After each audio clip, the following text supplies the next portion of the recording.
Namanya kerap dikenang sebagai perwira yang cerdas dan berani dengan karir gemilang. Jenderal Anumerta Ahmad Yani, Kepala Staf Angkatan Darat yang gugur dalam peristiwa gerakan 30 September 1965, adalah seorang legenda. Bukan hanya karena kisah suksesnya, memenangi sejumlah pertempuran, tapi juga berkat karakter kepemimpinan dan kebangsaannya yang menerbitkan rasa kagum.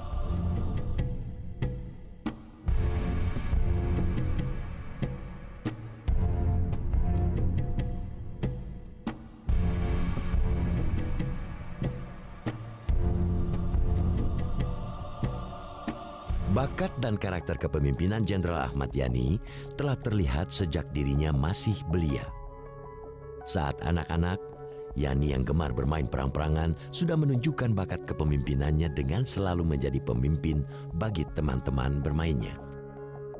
Sejumlah tuturan kesaksian menyatakan saat masih tinggal di tanah kelahirannya di Purworejo, Jawa Tengah, Ahmad Yani kecil kerap terpesona dengan kisah kecerdasan dan keberanian Pangeran Diponegoro saat berperang melawan Belanda. Sifat kepimpinannya sudah diperlihatkan di saat dia kecil. Jadi ketika dia kecil dia sudah memperlihatkan, dia melatih anak-anak baris. Itu kan menunjukkan jiwa kepimpinannya. Walaupun dia juga orang yang santun. Beliau seperti pemuda-pemuda dari daerah situ memang memiliki tradisi untuk menjadi militer. Seperti diketahui Pak Dirman dari situ ya, Pak Gatot Subroto dari situ, ya tentu saja Pak Urip Sumoharjo ya juga dari situ. Ahmad Yani lahir pada tanggal 19 Januari 1922 di Jenar, Purworejo, Jawa Tengah.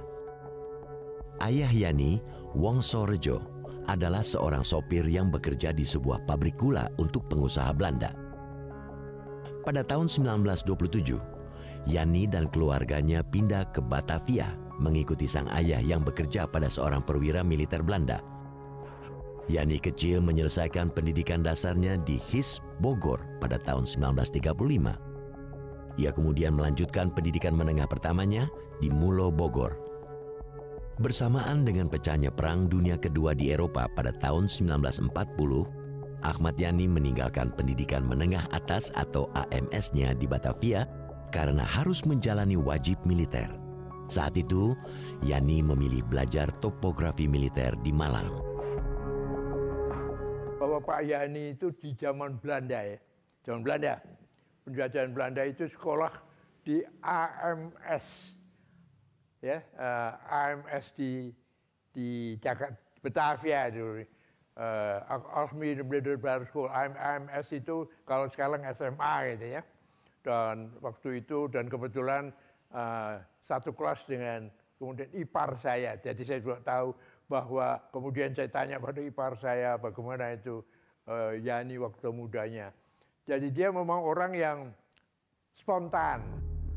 Saat tentara Jepang masuk wilayah Nusantara pada tahun 1942, Yani dan keluarganya pindah kembali ke Purworejo, Jawa Tengah. Saat pemerintah pendudukan Jepang membentuk pasukan pembela tanah air atau PETA, Ahmad Yani ikut mendaftar untuk bergabung dengan kesatuan ini. Ia bahkan terpilih untuk dilatih sebagai Sudanco atau Letnan di Bogor, Jawa Barat. Setelah selesai, ia dikirim ke Magelang, Jawa Tengah sebagai instruktur. Tapi Pak Yani itu karena pendidikannya tinggi, kemungkinan besar juga beliau itu cukup brilian ya. Beliau salah seorang yang kemudian terseleksi ya untuk dididik di sekolah PETA, sekolah perwira PETA di Bogor. Jadi sezaman dengan beliau itu adalah Pak Harto, Pak Dirman juga ya, dan semua hampir sebagian besar perwira-perwira TNI yang kemudian menjadi perwira tinggi. Saat menjalani pelatihan sebagai anggota PETA inilah Ahmad Yani mengenal dan jatuh cinta kepada Yayu Rulia Sutodiwiryo.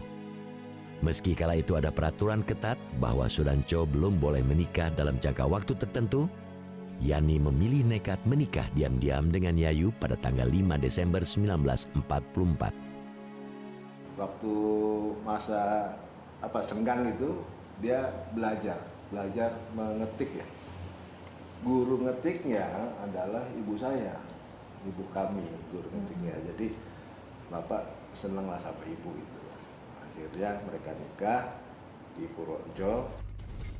Setelah proklamasi kemerdekaan, jiwa patriotisme dan ketangkasan Ahmad Yani sebagai seorang perwira militer yang bisa diandalkan mulai terlihat. Bersama sejumlah pejuang, Yani berhasil melucuti dan menyita senjata Jepang di Magelang. Saat pemerintah membentuk Tentara Keamanan Rakyat atau TKR pada tanggal 5 Oktober 1945, tanpa ragu sedikit pun Yani ikut bergabung. Kala itu, Yani bahkan diangkat menjadi komandan TKR wilayah Purwokerto. Waktu kita merdeka, sebagai seorang yang memang tadi dikatakan spontan dan pasti sudah rasa kebangsaan, Pak Yani sebagai perwira peta juga bergabung pada BKR, TKR dan kemudian menjadi Tentara Nasional Indonesia itu. Pak Yani kemudian terkenal sebagai seorang komandan pasukan yang baik, komandan batalion.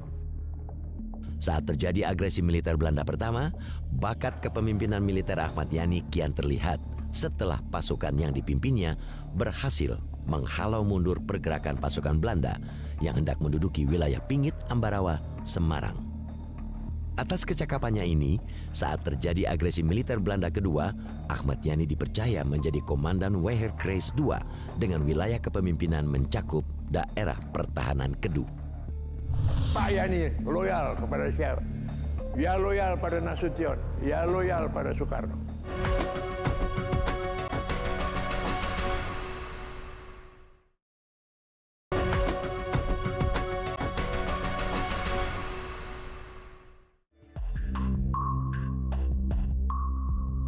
Tak lama setelah Indonesia memperoleh pengakuan kedaulatan dari Belanda, Ahmad Yani yang saat itu berpangkat Letnan Kolonel mendapat tugas menumpas pemberontakan Darul Islam Tentara Islam Indonesia atau DITII di wilayah Jawa Tengah.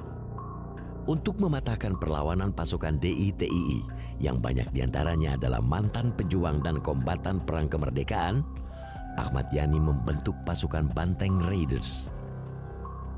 Pasukan yang dikenal bisa bergerak cepat dalam berbagai medan dan cuaca ini berhasil menumpas pasukan DITII yang banyak bergerak di wilayah perbatasan Jawa Tengah dengan Jawa Barat. Beliau yang dulu membentuk Banteng Raiders, itu pasukan di Diponegoro ya, termasuk Diponegoro, dinamakan Banteng Raiders oleh karena mereka bagian dari Barisan Banteng, brigade mereka itu Banteng, dan Banteng Raiders itu suatu grup dari mereka yang dapat latihan khusus. Nah ini semua inisiatif dari waktu itu sudah Kolonel Yani atau Letnan Kolonel Yani. Pada Desember 1955, kecemerlangan Ahmad Yani dalam menjalankan tugas yang dipercayakan kepadanya membuatnya terpilih mengikuti tugas belajar kepemimpinan militer di Fort Leavenworth, Amerika Serikat. 3 tahun kemudian, tepatnya pada bulan Agustus 1958, nama Ahmad Yani kembali tercatat dalam sejarah setelah ditunjuk memimpin operasi 17 Agustus untuk memadamkan pemberontakan PRRI di Sumatera Barat. Dengan pasukan khusus yang dibentuknya, Yani yang saat itu berpangkat kolonel berhasil merebut kembali kota Padang dan Bukit Tinggi relatif tanpa banyak kesulitan. Satu RTP, Resimen Tim Pertempuran dari Jawa Tengah, Diponegoro, dan satu RTP dari Jawa Timur, Brawijaya. Dengan 2 RTP ini terus Pak Yani melakukan operasi di Sumatera Barat, kemudian juga ditambah lagi dengan pasukan RPKAD yang dipimpin waktu itu oleh Karudin Nasution, Mayor Karudin Nasution yang datang dari arah Riau, Pekanbaru. Nah, ini kemudian yang dapat mengatasi, dan Pak Yani dianggap berjasa di situ. Kesuksesan operasi 17 Agustus membuat reputasi dan sosok Ahmad Yani kian dikenal dan diakui. Sejak tahun 1959, kedekatan Ahmad Yani dengan Presiden Soekarno juga mulai terlihat. Kala itu, Yani sering dipanggil berdiskusi ke istana oleh presiden. Pada tanggal 1 Januari 1962, atau tepat setahun setelah kenaikan pangkatnya menjadi Brigadir Jenderal, Ahmad Yani yang menjabat sebagai Wakil Kepala Staf Angkatan Darat kembali mendapat kenaikan pangkat menjadi Mayor Jenderal. 6 bulan kemudian, atas pilihan Presiden Soekarno, Ahmad Yani diangkat sebagai Kepala Staf Angkatan Darat menggantikan Jenderal Abdul Haris Nasution. Bung Karno mau membatasi pemenang Pak Nasution, bukan Pak Nasution yang menjadi Menteri Panglima Angkatan Darat. Pak Nasution dijadikan Menteri Kepala Staf Angkatan Bersenjata. Tapi ya itu aja, hanya kantor di sekarang Merdeka Barat itu, oleh karena masing-masing angkatan sebagai Menteri Panglima itu langsung ke Presiden. Nah, waktu itulah Pak Yani dijadikan Menteri Panglima Angkatan Darat. Nah, tentu ada maksud, ada domba ya. Tapi Pak Yani loyal kepada siapa? Ya loyal pada Nasution, ya loyal pada Soekarno. Berbeda dengan pembawaan Jenderal Nasution yang cenderung kaku. Sebagai orang yang terdidik dalam kultur Jawa, Ahmad Yani bisa bersikap lebih luas dalam berhubungan dengan Presiden Soekarno. Yani yang kerap menemani Bung Karno dalam acara-acara non-resmi juga sangat disukai Bung Karno. Karena kedekatan mereka, Ahmad Yani sering disebut sebagai anak emas Soekarno. Pak Soekarno di Istana Bogor, mereka dipanggil. Kalau kita nggak dipanggil, Bapak Ibu aja panggil sana. Nemenin, ya ngobrol antara mereka. Kalau istana sini ya sering. Dekat kok, nggak ada masalah. Pak Yani dan Pak Nas sadar mereka harus mengamankan Bung Karno sekuat mungkin. Nah, di sini kemudian sifat Yani itu, ya. Bung Karno itu kan senangnya dansa-dansa, ya. Apa itu namanya? Dulu ada tarian apa itu. Kalau Pak Nas tuh nggak bisa suruh ngelayani Bung Karno begitu, nggak bisa. Pak Nas tuh kaku ya, Pak Nas Muslim yang mungkin nggak bisa lah suruh dansa-dansa. Pak Yani bisa, nah ini. Terus Pak Yani di situ, karena itu kemudian dia bisa betul melayani Bung Karno. Apa yang Bung Karno, karena Pak Yani sadar dia harus berbuat begitu, jangan sampai nanti yang menggenggam Bung Karno itu Aidit dan PKI. Saat Bung Karno kian aktif mengusung gagasan Nasakom untuk mempersatukan kaum nasionalis agama dan komunis, hubungan Yani dengan sang presiden mulai berjarak. Yani yang kerap menentang usulan-usulan PKI dalam rapat-rapat kabinet tidak pernah mau mendukung gagasan Nasakom. Dan meski berusaha diredam Presiden Soekarno agar tidak muncul di permukaan, persaingan dan ketegangan hubungan antara PKI dengan Angkatan Darat tetap terjadi. Permusuhan ini kian memanas saat pemimpin PKI, D.N. Aidit, menggembar-gemborkan ide pembentukan angkatan kelima yang terdiri dari kelompok buruh dan tani yang dipersenjatai. Gagasan yang mengemuka seiring tersiarnya kesediaan pemerintah Tiongkok untuk memberi bantuan 100.000 pucuk senjata kepada pemerintah Indonesia ditolak mentah-mentah pihak Angkatan Darat. Situasi ini menempatkan Ahmad Yani pada posisi yang sulit. Kita TNI, kita sejak 50 punya Sabta Marga. Ditegaskan kita sebagai anggota TNI harus melaksanakan Sabta Marga dengan konsekuen. Marga ke-1, kami warga negara Kesatuan Republik Indonesia yang bersendikan Pancasila. Marga kedua, kami patriot Indonesia, pembela serta pendukung ideologi negara yang bertanggung jawab dan tidak mengenal menyerah. Ideologinya Pancasila ya dengan sendirinya sulitnya di situ. Sulitnya posisi dari terutama yang di atas ya, saya masih di bawah nggak terlalu. Tapi Pak Yani, Pak Nasution, Pak Prapto itu kan sulit yang langsung berhadapan. Mereka loyal. Tapi kemudian melihat bagaimana kaum komunis itu makin berpengaruh, kan sulit itu. Yani sangat anti komunis, Presiden Soekarno enggak. Itu yang menimbulkan keretakan di antara mereka. Gitu. Tapi ya Presiden Soekarno masih melihat dia anak emasnya, karena konon kabarnya Yani itu mau dipersiapkan sama Presiden Soekarno untuk menggantikan beliau kalau beliau tidak ada.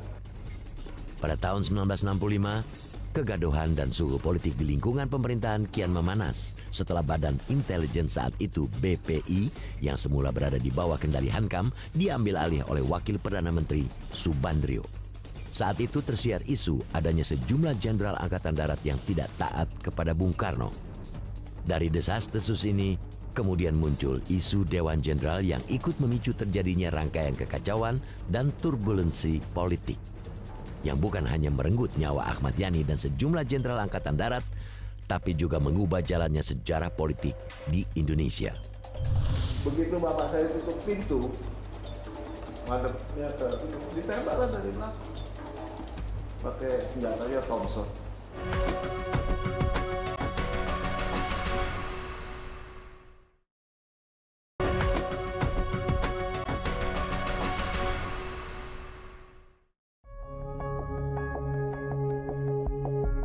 Inilah bekas rumah Jenderal Ahmad Yani di Jalan Lembang nomor 67 Menteng, Jakarta, yang kini menjadi Museum Sasmitaloka Pahlawan Revolusi Jenderal Ahmad Yani. Di rumah inilah pada dini hari tanggal 1 Oktober 1965, Jenderal Ahmad Yani gugur setelah ditembak sejumlah anggota pasukan Cakrabirawa dalam peristiwa yang kini dikenal sebagai Gerakan 30 September 1965. Bagi anak-anak Ahmad Yani, tragedi berdarah yang merenggut nyawa ayah mereka tidak pernah bisa mereka lupakan. Jamnya kira-kira antara setengah 4 jam 4, Mbak. Itu Cakrabirawa, Mbak, udah masuk ke dalam. Intinya sih ada 5 orang gitu yang masuk ke dalam sini, yang dalam sini. Kalau di belakang, di luar-luar keliling itu ratusan. Datangnya juga bukan pakai satu mobil, enggak. Pakai bus, pakai truk datangnya. Jadi rame, penuh. Ini yang jaga, udah dilucutin semua. Jadi ditanya, ada bapak nggak? Ada, tolong dibangunin. Tolong bangunin karena bapak mau dipanggil presiden. Banguninlah bapak sama Edi. Keluar bapak dari kamar. Inilah kejadiannya ini di lukisan ini. Ada dialog, ada pertengkaran antara Cakrabirawa dengan bapak kita. Mereka pangkatnya paling tinggi sersan. Ini yang dibangunin kan bintang 3 ya, seorang jenderal. Jadi dialognya itu nggak sopan gitu loh, agak membentak dan kasar. Akhirnya bapak dipanggil presiden, kata. Adik saya dengar itu di belakang, karena dia lihat. Bapak dipanggil presiden, segera. Bapak saya bilang, saya ganti baju dulu, mandi dulu, ya kan? Gak usah, langsung aja sekarang. Nah disitulah akhirnya satu Cakrabirawa dipukul oleh ayah saya. Ini rame Mbak ini, suara sama suatu sepatu itu ya. Bangun saya. Saya sembunyinya di belakang tembok di sini sambil lihat itu. Begitu bapak saya tutup pintu, madepnya ke ditembakkan dari belakang. Pakai senjatanya Thompson. Bukan ditembak sekali, Pak. Diberondong. Jatuhlah bapak di sini. Tapi waktu itu belum meninggal. Sempat saya mau peluk, tapi ini cepat Mbak. Ini suara kan bergelegar, suara tembakan itu keras sekali kan. Bangunlah mereka. Mbak Yuni yang di belakang bangun, Mbak Jui di sini bangun, ya kan, semua bangun lah. Dia cuma tanya, ada apa tuh, ada apa gitu kan. Saya bilang, bapak ditembak itu. Waktu saya mau meluk sebelumnya, karena kejadian cepat, nggak boleh. Mau pegang itu nggak boleh. Akhirnya, dipeganglah kakinya bapak itu, diseret-seret. Itu di depan mata kita, ada satu orang Cakrabirawa siap dengan senjatanya. Siapa yang keluar kami tembak. Pada tanggal 4 Oktober 1965, jenazah Jenderal Ahmad Yani dan 5 jenazah perwira tinggi Angkatan Darat lainnya ditemukan di dalam sebuah sumur di daerah Lubang Buaya, pinggiran Jakarta. Tanggal 4 kita pulang ke sini lagi, malam kita dibawa ke Mabesat. Mabes Angkatan Darat. Di sana udah ada peti-peti itu sudah ini gitu. Baunya gitu, bau sekali Mbak. Udah dikasih dupa dan sebagainya, tetap aja nggak bisa itu. Dan semua orang Sudah laki, jadi perempuan, bangkai ya 5 hari. laki perempuan nangis Mbak, semuanya tentara-tentara tuh. Kematian Jenderal Ahmad Yani membuat keluarga dan banyak orang yang mengenalnya sangat berduka. Tidak terkecuali Presiden Soekarno yang dikenal dekat dengan dirinya. Saat menghadiri pemakaman Ahmad Yani di Taman Makam Pahlawan Kalibata, Bung Karno tidak kuasa menahan tangis di depan pusara jenderal yang sangat disayanginya ini. Pada tanggal 5 Oktober 1965, bersamaan dengan hari pemakamannya, Ahmad Yani dan 6 perwira angkatan darat lain yang gugur dalam tragedi 1 Oktober 1965 dianugerahi gelar sebagai pahlawan revolusi. Pangkat militer Ahmad Yani dinaikkan 1 tingkat secara anumerta dari letnan jenderal menjadi jenderal. Bapak orangnya berani Mas dan percaya diri. Itu masalahnya juga, terlalu percaya diri. Berani, percaya diri, Nggak takut. mengambil keputusan juga yang tepat ya. Pokoknya kalau dibungkus mah itu bagus itu. Bagus semua. Menurut kami, menurut kami, menurut orang lain kami juga nggak tahu. Tapi menurut keluarga itu orangnya memang tegas. Waduh, dia sih cintanya sama negara bukan. Nggak ada duanya.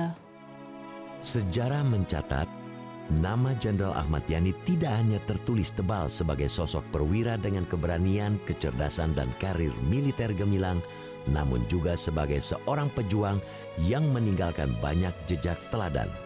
Tak hanya dalam perang mempertahankan kemerdekaan, namun juga dalam perjuangan mempertahankan cita-cita, filosofi, dan keutuhan negara Republik Indonesia.